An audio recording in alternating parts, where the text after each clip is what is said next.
Ukraine যুদ্ধে এ পর্যন্ত রাশিয়ার 50,000 সেনা মারা গেছেন। শুধু তাই নয়, যুদ্ধের 2 বছরে প্রথম বছরের তুলনায় দ্বিতীয় বছর রুশ সেনা নিহতের হার 25% বেশি বলে জানা গেছে। বুধবার বিবিসি প্রকাশিত এক প্রতিবেদনে উঠে আসে এমন তথ্য। বিভিন্ন দফতর থেকে পাওয়া তথ্য উপাত্ত বিশ্লেষণ করে ওই প্রতিবেদন তৈরি করা হয়েছে বলেও জানায় তারা। যদিও সেনা নিহতের প্রকৃত সংখ্যা এর চেয়ে অনেক বেশি বলেও প্রতিবেদনে উল্লেখ করা হয়।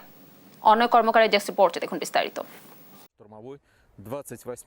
রাশিয়া ইউক্রেন যুদ্ধের 2 বছর পেরিয়ে গেলেও এখনো বন্ধ হয়নি সংঘাত। চলছে হামলা পাল্টা হামলা, প্রতিনিয়ত লম্বা হচ্ছে মৃত্যুর মিছিল। আর এতে কেবল বেসামরিক নাগরিক নন, সম্মুখ যুদ্ধে লড়তে গিয়ে প্রাণ হারাচ্ছেন উভয় পক্ষের হাজার হাজার সেনা।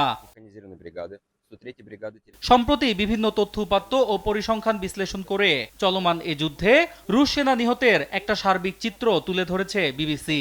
বুধবার তাদের প্রকাশিত এক প্রতিবেদনে দাবি করা হয়, ইউক্রেন যুদ্ধে রুশ সেনা নিহতের সংখ্যা এরই মধ্যে 50,000 ছাড়িয়েছে। 2 বছরের বেশি সময় ধরে চলা এ যুদ্ধে রাশিয়ার এত বিপুল সংখ্যক সেনা নিহত হওয়ার বিষয়টি নিয়ে এরই মধ্যে শুরু হয়েছে নানা আলোচনা ও বিতর্ক। যদিও বিষয়টি নিশ্চিত করে বিবিসি বলছে, সেনা নিহতের প্রকৃত সংখ্যা আরও বেশি হতে পারে। বিবিসি রাশিয়া, স্বাধীন মিডিয়া গ্রুপ মিডিয়া জোনো এবং স্বেচ্ছাসেবীরা 2022 সালের ফেব্রুয়ারি থেকেই সেনা নিহতের সংখ্যা গণনা করে চলেছে। কবরস্থানে সেনাদের কবর, বিবিসির দাপ্তরিক প্রতিবেদন, সংবাদপত্র ও সামাজিক যোগাযোগ মাধ্যম সহ বিভিন্ন উৎস থেকে পাওয়া তথ্য উপাত্ত এই পরিসংখ্যান তৈরিতে ব্যবহার করা হয়েছে বলেও প্রতিবেদনে উল্লেখ করা হয়। প্রতিবেদনে আরও বলা হয়, যুদ্ধের 2 বছরে প্রথম 12 মাসের তুলনায় পরবর্তী 12 মাসে ইউক্রেনীয় বাহিনীর হামলায় রুশ সেনা নিহতের হার 25% বেশি। দ্বিতীয় বছরে রুশ সেনা নিহতের সংখ্যা 27,000-এর বেশি বলেও জানানো হয়।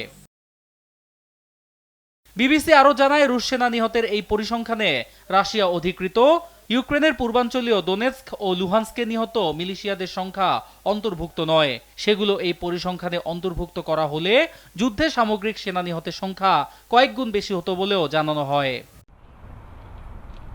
এদিকে যুদ্ধের 2 বছর পেরিয়ে গেলেও 50,000-এর বেশি সেনা নিহতের বিষয়টি কখনোই স্বীকার করেনি রাশিয়া।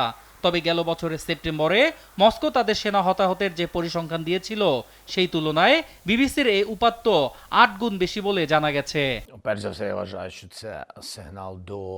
চলমান যুদ্ধে ইউক্রেনীয় সেনা নিহতের সংখ্যা নিয়েও বিতর্ক রয়েছে। গেল ফেব্রুয়ারিতে যুদ্ধের 2 বছর পূর্তিতে ইউক্রেনের প্রেসিডেন্ট ভলোদিমির জেলেনস্কি দাবি করেন, যুদ্ধে এ পর্যন্ত 31,000 ইউক্রেনীয় সেনা নিহত হয়েছেন, যদিও প্রকৃত সংখ্যা অনেক বেশি বলে মত সংশ্লিষ্টদের। অনয় কর্মকার, নিউজ ডেস্ক, দেশ টিভি।